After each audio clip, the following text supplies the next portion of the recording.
Pwede nang mag-comply sa AKOP ng SSS online lang. Ibig sabihin, gamit yung cellphone mo, pwede kang mag-selfie at nakapag-comply ka na kaagad, tuloy-tuloy pa rin yung pensyon. Pero para sa lahat ba ito? Pag-usapan natin yung mga requirements at possible na option just in case na hindi ka pala pasok para sa online option ng AKOP ng SSS. By the way, kung first time mo sa channel natin, gusto mo pa ng mga online tutorial videos katulad nito, please click the subscribe button. Pag-uusapan natin yung proseso sa online AKOP or Annual Confirmation of Pensioners dito sa SSS. Pero may mga pagkakataon na makakakuha ka ng error message or ang option mo talaga ay yung pag-set up ng appointment through video conference or pagpunta sa SSS branch mismo. So, paano ba malalaman kung qualified ka para sa online AKOP ng SSS? Dito sa website nila, that's sss.gov.ph, makikita mo kaagad yung Submit AKOP Compliance. Kung gamit mo naman yung cellphone mo, possible hindi mo yan agad makita. Sa same website, sss.gov.ph, scroll down ka lang at makikita mo itong Submit AKOP Compliance. I-click mo lang yan at may mga tatanungin sa iyo. I-check dito kung qualified ka ba. Depende na rin kung meron ka ng mga requirements na hinihingi ng SSS. So, lakihan natin yung view, pero kung ang gamit nyo ay cellphone, computer, tablet, pareho lang yung magiging requirements at yung buong proseso. Ang unang tanong, national ID registered ka ba? Kung sakaling hindi, ito lang yung option mo. Personal compliance or through representative na pupunta sa SSS branch or sa ibang office nila, especially kung nasa ibang bansa ka. Pwede rin naman yung video conference kung saan pwede kang mag-set up ng appointment online. Unlike sa AKOP compliance na pwedeng gawin kahit hindi ka nakalogin sa SSS online account mo, sa pag-setup ng appointment, kailangan nakalogin ka. So, dapat nakapag-register ka na. Kumbaga, pag nag-login ka dito, kailangan mong i-enter yung user ID and password mo.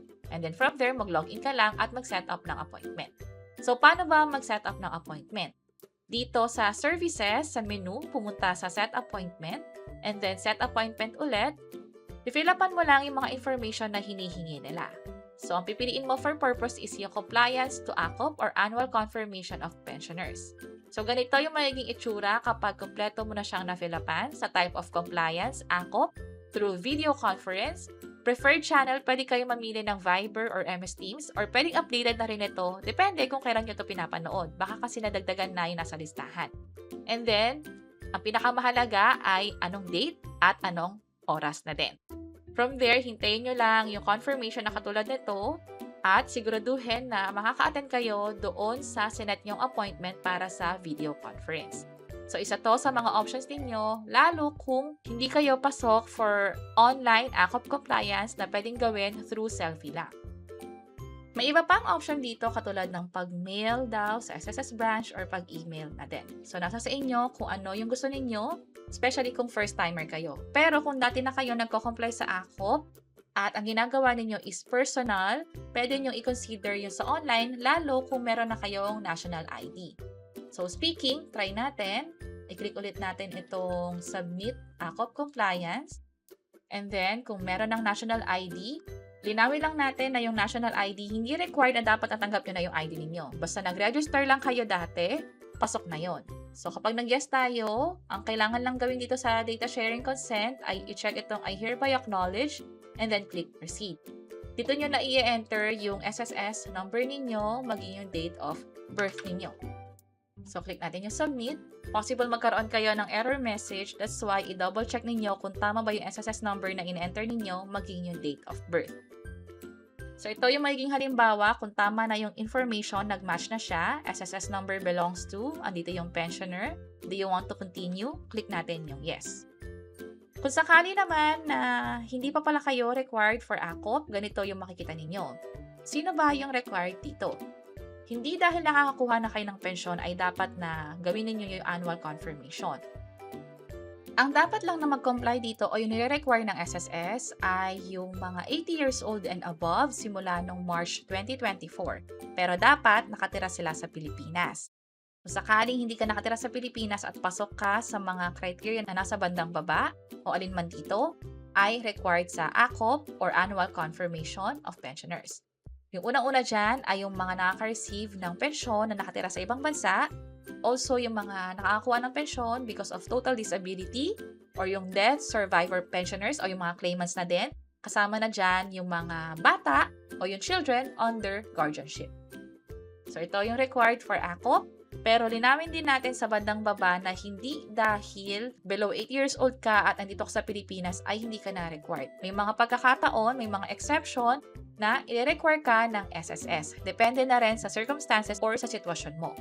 Malalaman mo naman yan kapag naka-receive ka ng notification from SSS mismo.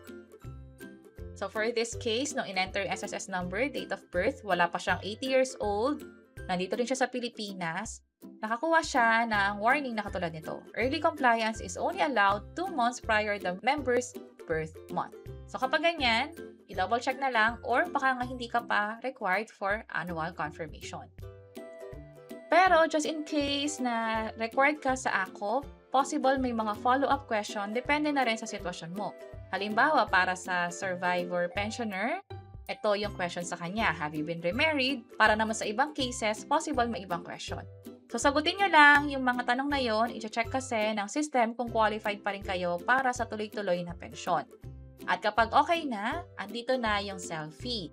May mga requirements dito, tanggalin ang sombrero, tanggalin din yung salamin, ito yung madalas na nakakalimutan natin. Also, dapat enough lighting, ibig sabihin maliwanag at tama yung pagkakakuha. Possible na baka masyado kayong malayo o masyadong malapit. So, i-advise naman kayo doon sa selfie kung anong dapat yung gawin. Kung kailangan bang lumapit o lumayo ng konti para makuha yung selfie liveness na din. Kapag napasan nyo na itong selfie, automatically makakakuha kayo ng confirmation na katulad nito. Your AKOP compliance through facial authentication na ginawang online is successful na. Andito yung transaction number, kung kailan yung ginawa, at kung kailan yung next na AKOP compliance. So kapag ganyan, tandaan nyo na lang din na hindi ma-miss ito kasi makakaapekto sa pensyon ninyo kapag hindi ito nagawa on time. Anong pwedeng mangyari? Pwedeng masuspend yung nakukuha ninyong pensyon 1 month after nung birth month ng pensioner. Pag nagtuloy-tuloy, pwede nang makancel yung pensyon na nakukuha. And remind ko lang din na itong annual confirmation of pensioners, may deadline ito. Pero kung late nyo man ito nagawa, pwede naman kayong mag-comply pa din. Yun nga lang, within 2 months from the date of compliance, mag-resume yung pension ninyo. So baka mamaya nag-comply kayo and then late pala yun, baka ina-expect nyo, within the month may makuha agad kayong pension. Possible wala muna, or possible meron din. Basta ang sinabi rito is within 2 months, yung pag-resume ng pension ninyo. And that's it. Sana nakatulong tong video na to. Kung oo, pakiclick ang like button at para sa iba't ibang mga tutorial videos, pwede nyo i-check ito nasa baba. Sana makatulong. See you sa mga next videos. Bye-bye!